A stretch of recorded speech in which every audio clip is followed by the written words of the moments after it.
Sir ತಮ್ಮ ಹೆಸರು? ವಿಜಯ್ ಕುಮಾರ್ ಅಂತ.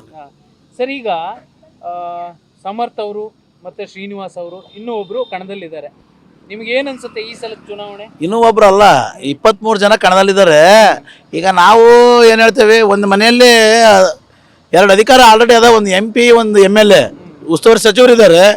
ದಯಮಾಡಿ ಈ ಸರಿ ಬೇರೆಯವ್ರಿಗೆ ಅವಕಾಶ ಕೊಡ್ಬೇಕು ಅನ್ನೋದೇ ನಮ್ಮ ಉದ್ದೇಶ. ಈಗ ಅಧಿಕಾರ ಜನಸೇವೆ ಮಾಡೋಕ್ಕೆ ಎಲ್ಲ ಕ್ಷೇತ್ರ ಅಭಿವೃದ್ಧಿ ಮಾಡೋಕ್ಕೆ 2 ಸಾಕಲ್ಲ ಸರ್ ಒಂದು ಮನೆಯಾಗ, ಅದಕ್ಕೆ ಬೇರೆಯವ್ರಿಗೆ ಅವಕಾಶ ಕೊಡಲಿ. ಅಲ್ಲ, ಅಲ್ಪಸಂಖ್ಯಾತರು ಅಹಿಂದ ಅಂತೆಲ್ಲ ಹೇಳ್ತಿದ್ರು, ಅವ್ರಿಗೊಂದು ಅವಕಾಶ ಮಾಡ್ಕೊಡ್ಬೋದಿತ್ತು ಮುಖ್ಯಮಂತ್ರಿಗಳು ಅಥವಾ ಸರ್ಕಾರ. ನೋಡ್ರಿ, ಅಹಿಂದ ಅಂತ ಬಡ್ಕಂತಾರು CM ಸಿದ್ದರಾಮಯ್ಯರು. ಆದ್ರೆ ಆ ಥರ ನಡ್ಕಂತ ಇಲ್ಲ. ಅವರು ಉಳ್ಳವರ ದುಡ್ಡಿದ್ದವ್ರ ಮನೆಗೆ ಅಧಿಕಾರ ಕೊಡ್ತಾರೆ ಹೊರತು ಅಹಿಂದ ವರ್ಗದವ್ರಿಗೆ ಕೈ ಹಿಡಿದಿಲ್ಲ. ಅವ್ರು ಕೈ ಹಿಡ್ಬೋದಾಯ್ತಲ್ಲ. ಮತ್ತೆ ಇವತ್ತು ಅಹಿಂದಕ್ಕೆ ಏನಾದ್ರು ಕೈ ಹಿಡ್ಬೇಕಂದ್ರೆ ಭಾರತೀಯ ಜನತಾ ಪಾರ್ಟಿ. ಯಾಕಪ್ಪ ಅಂದ್ರೆ ಒಬ್ಬ ಟೀಮರ್ ಅಂತನ್ನ OBC ಅವ್ರ ಬಂದು ಪ್ರಧಾನಿ ಮಾಡಿದ್ದಾರೆ. ಹಿಂದುಳಿದ ವರ್ಗದ ಒಬ್ಬರು ಸಣ್ಣ ಕಾರ್ಯಕರ್ತ ಬಂದು ರಾಷ್ಟ್ರೀಯ ಅಧ್ಯಕ್ಷರು ಮಾಡಿದ್ದಾರೆ. ಈಗ ಇಲ್ಲಿ ಒಬ್ಬ ಹಿಂದುಳಿದ ಕುರಿಸಿ ಭಾರತೀಯ ಜನತಾ ಪಾರ್ಟಿ ಟಿಕೆಟ್ ಕೊಟ್ಟದಲ್ಲ. ಈಗ ಅಹಿಂದ ಪರ ಯಾರಿದ್ದಾರೆ? ಅಹಿಂದ ಪರ ನಮ್ಮ ಭಾರತೀಯ ಜನತಾ ಪಾರ್ಟಿ ಸರ್ಕಾರ ಐತೆ ಅಂತ ಹೇಳ್ತೇವೆ ನಾವು. ಕೇಂದ್ರ ಸರ್ಕಾರ ಇದೆ ಅಲ್ಲ, ಅವರು ಬೇಕಾದ್ರೆ ನಾವು ಒಪ್ಪೋದು. ಇವರು ವಂಶಾಡಳಿತ, ದುಡ್ಡಿನ ಆಡಳಿತ ಇವ್ರದ್ದು. ಇಷ್ಟು ಬಿಟ್ಟರೆ ಬೇರೆ ಏನಿಲ್ಲ. ನೀವೇ ನೋಡಿದ್ರೆ ನಾವೇನಿಲ್ಲ, ಅವರೇ ಕಾರ್ಯಕರ್ತರುಗಳು ಅದರಲ್ಲ, ಲೀಡರ್ಗಳು ಕಾರ್ಯಕರ್ತರಿಗೆ ಏನಲ್ಲ ಅಂದ್ರೆ ಇವರಿಗೆಲ್ಲ ಏನೋ ಒಂದು ಬಿರಿಯಾನಿ ಒಂದು 500 ರೂಪಾಯಿ ಕೊಟ್ಟರೆ ಓಟ್ ಹಾಕ್ತಾರೆ ಅಂತಂದು. ಪಾಪ ಅವರು ಇವತ್ತು 35-40 ವರ್ಷ ಅವ್ರು ಮತದಾನ ಮಾಡಿದಕ್ಕೆ ಅವ್ರಿಗೆ ಸರಿಯಾದ ಮರ್ಯಾದೆನೇ ಕೊಟ್ಟಿದ್ದಾರೆ ಇವರು. ಇವತ್ತು ಹಂಗಾಗಿ ನಾವು ಹೇಳ್ತೇವೆ, ನಾವಂತೂ ಬದಲಾವಣೆ ಆಗಬೇಕು. ನಾನು ಲಿಂಗಾಯತ, ಅದೇ ಶ್ಯಾಮೂರ್ ಫ್ಯಾಮಿಲಿ ಸಮಾಜದಲ್ಲಿ ಲಿಂಗಾಯತನಾಗಿ ನಾನು ಹೇಳ್ತೇನೆ, ಬೇರೆಯವ್ರಿಗೆ ಒಂದು ಅವಕಾಶ ಕೊಡೋಕೆ. 23 ಜನ ಕಣದಲ್ಲಿ ಇದೀರಿ ಅಂತ ನೀವು ಹೇಳಿದ್ರಿ. ಹಾಗಾದ್ರೆ ದಾಸ್ ಕರಿಯಪ್ಪ ಅವ್ರಿಗೆ ಈ ಸಲ ಒಳ್ಳೆ ಅವಕಾಶಗಳಾಗುತ್ತಾ? ಸರ್ 100ಕ್ಕೆ 100 ಆಕತಿ. ಯಾಕಂದ್ರೆ ಈಗ ಸಾದಿಕ್ ಪೈಲ್ವಾನ್ ಕಣದಲ್ಲಿ ಉಳ್ಕೊಂಡಿದ್ದಾರೆ. ಆಮೇಲೆ ಇದಲ್ಲ, ಇವತ್ತು ಅವ್ರು ಏನಾರು ದುಡ್ಡಿನ ಆಮಿಷ ಒಡ್ಡಿ ಇಲ್ಲ, ಯಾವ್ದಾರು ಅಧಿಕಾರದ ಆಮಿಷ ಒಡ್ಡಿ ಅವ್ರನ್ನ ಏನಾರು ಹೋಗಿ ರಾಜಿ ಆಗಿದ್ದಾವೆ, ನಾವೆಲ್ಲ ಒಗ್ಗಟ್ಟಿದ್ದೇವೆ ಅಂತ ಆಕಸ್ಮಿಕ ಅವ್ರು ಏನಾರು ಪ್ರೆಸ್ ಮೀಟ್ ಮಾಡಿಸಿದ್ರು. ಆದ್ರೆ ಅದೇ ಅಲ್ಪಸಂಖ್ಯಾತ ಮತದಾರರು ಮಾತ್ರ ಯಾವ ಕಾರಣಕ್ಕೂ ಮತದಾನ ಮಾಡಲ್ಲ. ಇವತ್ತು ನಮಗೆ ಬಂದಂಥ ಮಾಹಿತಿ ಪ್ರಕಾರ 100ಕ್ಕೆ 100 ಅವ್ರು ಸಿಡಿದಿದ್ದಾರೆ. ಅವರು ನಮ್ಮ BJPಗೆ ಹಾಕೋದಿಲ್ಲ. ಯಾವತ್ತು ನಾನು ಒಪ್ಕೊಂತೀವಿ, BJPಗೆ ಹಾಕೋದಿಲ್ಲ. ಅವರು BJP ಹಾಕಲೊಟ್ಟಿಗೆ ಅವ್ರು ಸಾದಿಕ್ ಪೈಲ್ವಾನ್ಗೆ ಇಲ್ಲ, ಅವ್ರು ಬೇರೆ ಪಕ್ಷೇತರ ಅಭ್ಯರ್ಥಿಗಳು ಆಗ್ತಾರೆ ಹೊರತು ಯಾವುದೇ ಕಾರಣಕ್ಕೂ ಕಾಂಗ್ರೆಸ್ಗೆ ಹಾಕಲ್ಲ ಅಂತ ಹೇಳ್ಯಾರೆ. ಅವ್ರು ಕೊಟ್ಟು ಮಾತು ನಡೆಸ್ಕೊಂಬಿಟ್ರೆ ಅವ್ರಿಗೆ ಇದಲ್ಲ, ಇವ್ರಿಗೆ ಆಗಿರ್ತಕ್ಕಂಥ ಅವಮಾನ. ಈ ಸಿದ್ದರಾಮಯ್ಯ ಇರ್ಬೋದು, DCM ಶಿವಕುಮಾರ್ ಇರ್ಬೋದು, ಇವತ್ತು ನೋಡಿದ್ರೆ ನೀವೇ ಮಾಧ್ಯಮದಲ್ಲೆಲ್ಲ ನೋಡಿದಿರಲ್ಲ, ಜಮೀರ್ ಅಹ್ಮದ್ಗೆ ಯಾವ ಥರ ಅವರು ರೆಸ್ಪಾನ್ಸಿಬಲ್ ಮಾಡ್ಯಾರ ಅಂತ. ಅವನೇ ಅವನು ಇಲ್ಲಿ ಬರೋಕ್ಕಂತ ನಾವೆಲ್ಲ ಈಗ ನೋಡ್ರಿ, ನೀವು ಸೋಷಿಯಲ್ ಮೀಡಿಯಾದರಿಂದ ನಮ್ಮ ಪ್ರತಿ ಹಳ್ಳಿಗೂ ಕಟ್ಟೆ ಕಡೆ ಮನುಷ್ಯನಿಗೂ ಅಲ್ಲಿ ಏನು ನಡೀತೈತಿ, ಇವತ್ತು ಏನಾಯ್ತು, ಈ ಗಂಟೆಗೆ ಏನಾಯ್ತು ಅಂತ ಗೊತ್ತಾಗ್ತೈತೆ. ಇವತ್ತು ನೀವು ಕೆಲಸ ಮಾಡಿರೋ ಜನ ಪ್ರಜ್ಞಾವಂತರ ಇದ್ದಾರೆ. ಇವತ್ತು ನಾವು ಫಸ್ಟ್ನೇದ ನಿಮ್ಮ ಮಾಧ್ಯಮದವರಿಗೆಲ್ಲ ಅಪ್ರಿಷಿಯೇಟ್ ಮಾಡ್ತೀವಿ. ಯಾಕಪ್ಪ ಅಂದರೆ ನಿಮ್ಮಿಂದಲೇ ಎಲ್ಲ ಗೊತ್ತಾಗೋದು. ಈಗ ಅಲ್ಲಿ ಏನು ನಡೀತು ಏನಿಲ್ಲ ಅಂತ ನಿನ್ನೆ ನೋಡಿದ್ದೀರ. ಅವ್ರ ಮನೆ ಮುಂದೆ 2,000 ಜನ ಸಾದಿಕ್ ಪೈಲ್ವಾನ್ ಮನೆ ಮುಂದೆ ಅದಾರ, ಅವ್ರ ಸಮಾಜದಾರ. ಈಗ ಇಲ್ಲದ್ರೆ ಇರೋದು ಇವರದೆಲ್ಲ ಲೀಡರ್ಗಳೆಲ್ಲ ಕಳಿಸಿ ಅವ್ರು ಯಾವುದೋ ಒಂದು ದುಡ್ಡು ಅಧ್ಯಕ್ಷನ ಇಲ್ಲ ಯಾವುದೋ ಒಂದು 5-6 ಕೋಟಿ ಕೊಟ್ಟು ಸರಿ ಮಾಡ್ಕೊಂತಿದ್ರು. ಆ ಅವಕಾಶ ಇಲ್ದಂಗೆ ಇವತ್ತು ಅವರೆಲ್ಲ ರೊಚ್ಚಿಗೆದ್ದು ಅವರು ಒಂದು ಯುವಕರ ಪಡೆ ಬಿಗಿ ನಿಂತಿರೋದ್ರಿಂದ ಇವತ್ತು ಅವ್ರು ಆ ಕೆಲಸ ಸಾಧ್ಯ ಇಲ್ಲ. ಚುನಾವಣೆ ಹಾಕತ್ತೆ, ಅಹಿಂದ ವರ್ಗದ ಒಬ್ಬ ನಾಯಕ ಬರಲಿ ಅಂತ ನಾವೆಲ್ಲ ಆಶಿಸ್ತೀವಿ. ಅಲ್ಲ, 27 ವರ್ಷದ ಹುಡುಗ ಕಣದಲ್ಲಿದ್ದಾನೆ, ಅವ್ರಿಗೊಂದು ಎಷ್ಟು ಸಂಪತ್ತಿದೆ. ನಿಮ್ಮ ಅಭ್ಯರ್ಥಿದು ಏನು ಇಲ್ವೇ ಇಲ್ವಲ್ಲ ಅಲ್ಲಿ ಲೆಕ್ಕ ನೋಡಿದ್ರೆ. ಅವರು ಅವ್ರ ಅಜ್ಜರ ಕಾಲದಲ್ಲೂ ಸಾವುಕಾರರು. ಈಗ ಅವ್ರ ಅಜ್ಜ ಎಲ್ಲಿಗ ಅವ್ರ ಅಪ್ಪ ಸಮರ್ಥರ ಅಪ್ಪ ಮೊನ್ನೆ ಹೇಳಿದ್ದಾರೆ, ಮಾಧ್ಯಮದೆಲ್ಲ ನೋಡಿದ್ರಿ ನೀವು. ನನ್ನ ಆಸ್ತಿ ಎಲ್ಲೆಲ್ಲೈತೆ ನನಗೆ ಗೊತ್ತಿಲ್ಲ ಅಂತ ಹೇಳಿದ್ದಾರೆ. ಅವರು ಒಂದು ಕಾಲದಲ್ಲಿ ಅವ್ರ ಅಪ್ಪಾಜರ ಕಾಲದಾಗ ಹೆಂಗಿದ್ರು, ಈಗ ಇಷ್ಟೊಂದೆಲ್ಲ ಆಸ್ತಿ ಎಲ್ಲಿದ್ದ ಬಂತು. ಈಗ ಏನಾರ ಮ್ಯಾಕೆ ಮರಿ ಆಗ್ತದೆ ಅಂತ, ಒಂದು ಮ್ಯಾಕೆ 7, 5, 6 ಆಗ್ತದಲ್ಲ, ಹಂಗೇನಾರ ಇವರು ಎಕರೆಗಳು ಏನಾರ ಮರಿಗಳು ಆಗ್ತವೆ ಏನಂತ ಇವರು ಜಮೀನುಗಳು ಆಸ್ತಿಗಳೆಲ್ಲ ಎಲ್ಲ ನಮ್ಮದೇ ಸರ್, ಕರ್ನಾಟಕದ್ದು, ನಮ್ಮ ಸರ್ಕಾರದ್ದು, ನಮ್ಮ ಜನ ಎಲ್ಲ ಸಾಮಾನ್ಯ ಜನದ್ದು. ಈಗ ಅಭಿವೃದ್ಧಿ ಕ್ಷೇತ್ರ ಅಭಿವೃದ್ಧಿ ಆಗಿಲ್ಲ, ಅವರ ಫ್ಯಾಮಿಲಿ ಅಭಿವೃದ್ಧಿ ಆಗಿದೆ. ಅದನ್ನ ಬೇಕಾದ್ರೆ ನಾವು ಹೇಳ್ತೀವಿ. ಅಲ್ಲ, ನಿಮ್ಮ ಅಭ್ಯರ್ಥಿ ಹತ್ರ ಏನು ಇಲ್ವಲ್ಲ ಅಫಿಡವಿಟ್ ಅಲ್ಲಿ ತೋರಿಸಿರೋ ಪ್ರಕಾರ? ಸರ್ ಅವ್ರ ಹತ್ರ ಏನಿಲ್ಲದ್ರು ಜನ ಐತಿ. ಆಮೇಲೆ ಐತಲ್ಲ ನಮ್ಮೆಲ್ಲ ದೊಡ್ಡ ದೊಡ್ಡ ಸಮಾಜ, ಲಿಂಗ ಸಮಾಜ ಅವೆಲ್ಲ ನಾವು ನಿಂತ್ಕೊಂಡಿದ್ದೇವೆ. ಈ ಸರಿ ಅವ್ರಿಗೆ ಈ ಥರ ಗೆಲ್ಲಿಸ್ತೀವಿ, ಅದೇನು ಎಳ್ಳೆ ಮಾತಿಲ್ಲ. ಈಗ ನಾವು 4-5 ಹಳ್ಳಿ ನೋಡಿದ್ವಿ, ಎಲ್ಲ ನಾವು ಹೋಗ್ತಾ ಇರ್ತೀವಲ್ಲ, ಎಲ್ಲ ಹೇಳಿದ್ದಾರೆ. ಆ ಜನ ಹೇಳೋದು ನೋಡಿದ್ರೆ ಹೇಳ್ತೇವೆ. ಇವತ್ತು ನಮ್ಮ ಸಮಾಜದವ್ರು ಆಗಿರ್ಬೋದು, ಅವರು ಕಾಂಗ್ರೆಸ್ ಅಭ್ಯರ್ಥಿ ಯಾವುದೇ ಕಾರಣಕ್ಕೂ ಗೆಲ್ಲೋದಿಲ್ಲ. ಅವರಂತೂ ನಮ್ಮ ಭಾರತೀಯ ಜನತಾ ಪಾರ್ಟಿ ಅಭ್ಯರ್ಥಿ 20-25 ಸಾವಿರ ಓಟ್ ಲೀಡಿಂಗ್ನೇ ಗೆಲ್ತದೆ ನೋಡಿ.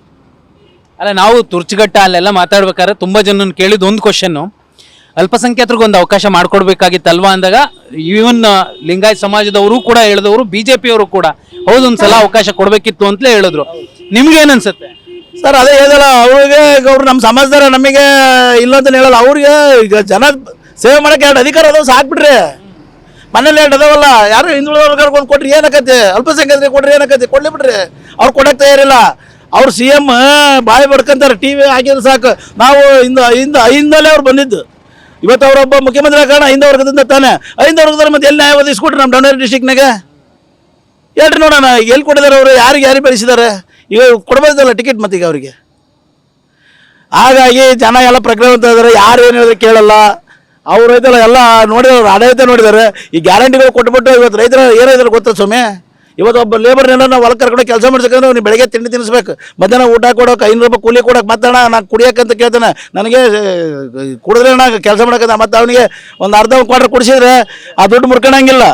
ಇವತ್ತೇನೋ ಅಲ್ಲಪ್ಪ ನಿಂದು 500 ರೂಪಾಯಿ ಕೂಲಿ ಅಲ್ದಲ್ಲ ದುಡ್ಡನ್ನ ಮುರ್ಕೊಂತಾನೆ ಅಂದರೆ ಅವ್ನು ನಾಳೆ ಕೆಲ್ಸಕ್ಕೆ ಬರಲ್ಲ. ಇದನ್ನೆಲ್ಲ ಮಾಡಿದ್ದು ಯಾರು? ಆ ಮೋದಿ ಕೊಡ್ತಕ್ಕಂಥ ಅಕ್ಕಿ ಇವ್ರು ಕೊಟ್ಟು ನಾವು ಕೊಟ್ವಿ ಅಂತ ಹೇಳ್ತಾರೆ. ರೈತರ ಮಕ್ಕಳಿಗೆ ಸ್ಕಾಲರ್ಶಿಪ್ ನಿಲ್ಲಿಸಿದ್ರು. ಬಸವರಾಜ ಬೊಮ್ಮೆಯವರು ನಮ್ಮ BJP ಸರ್ಕಾರ ಇದ್ದಾಗ ರೈತರು ನಿಮಗೆಲ್ಲ ಮಕ್ಕಳಿಗೆ ಸ್ಕಾಲರ್ಶಿಪ್ ಕೊಡೋದು. ಇವತ್ತು ಅದನ್ನು ನಿಲ್ಲಿಸಿದ್ರು ಇವರು ಒಂದು ರೈತರ ಪರವಾಗಿ ಏನು ಅವರು ಯೋಜನೆ ತಗೊಂಡಾರೆ? ಯಾರಿಗೆ ರೈತರು ಸಾಲ ಮನ್ನಾ ಮಾಡಿದಾರ? ಇಲ್ಲ ಚಾನಲ್ಗಳು ಸೀಟ್ ಎತ್ತಿಸಿದಾರ? ಕೇಂದ್ರ ಸರ್ಕಾರದ ನರೇಗಾ ಯೋಜನೆಗೆ ಇವತ್ತು ನಾವೆಲ್ಲ ಚಾನಲ್ ಸೀಟ್ ಎತ್ಕೊಂಡು ಇವತ್ತು ತೋಟಗಳಿಗೆ ಗದ್ದೆಗಳಿಗೆ ನೀರು ಮುಡಿಸ್ಕೊಂತದ ನಾವು. ಅವ್ರು ಏನು ಮಾಡ್ಯಾರ ಹೇಳ್ರಿ? ಅವ್ರು ಏನೋ ಅಂಥದ್ದು ಏನಾರು ಮಾಡಿದ್ರೆ ರೈತರ ಪರ ಒಂದು ಯಾವ್ದಾರು ಹೇಳ್ರಿ ನೋಡೋಣ. ಹಿಂದೂಗಳ ಶಾಲೆಗಳಿಗೆ 100 ಕೋಟಿ ಕೊಟ್ಟಿದ್ದಾರೆ, ಅದೇ ಮುಸ್ಲಿಂ ಶಾಲೆಗಳಿಗೆ ಉರ್ದು ಶಾಲೆಗಳಿಗೆ 400 ಕೋಟಿ ಕೊಟ್ಟಿದ್ದಾರೆ. ಮತ್ತು ಇದು ತಾರತಮ್ಯ ಅಲ್ಲ ಇದು? ಯಾಕೆ ಹಿಂದೂಗಳು ಇದು ಮನುಷ್ಯರಲ್ಲ? ಅವರೇ ಮನುಷ್ಯರ? ಅವ್ರಿಗೆ 400 ರೂಪಾಯಿ ಕೊಟ್ಟಾರ, 400 ಕೋಟಿ ಕೊಟ್ಟಾರ ಶಾಲೆಗಳಿಗೆ, ನಮ್ಮಿಬ್ಬರೇ 100 ಕೋಟಿ ಕೊಟ್ಟಿದ್ದಾರೆ.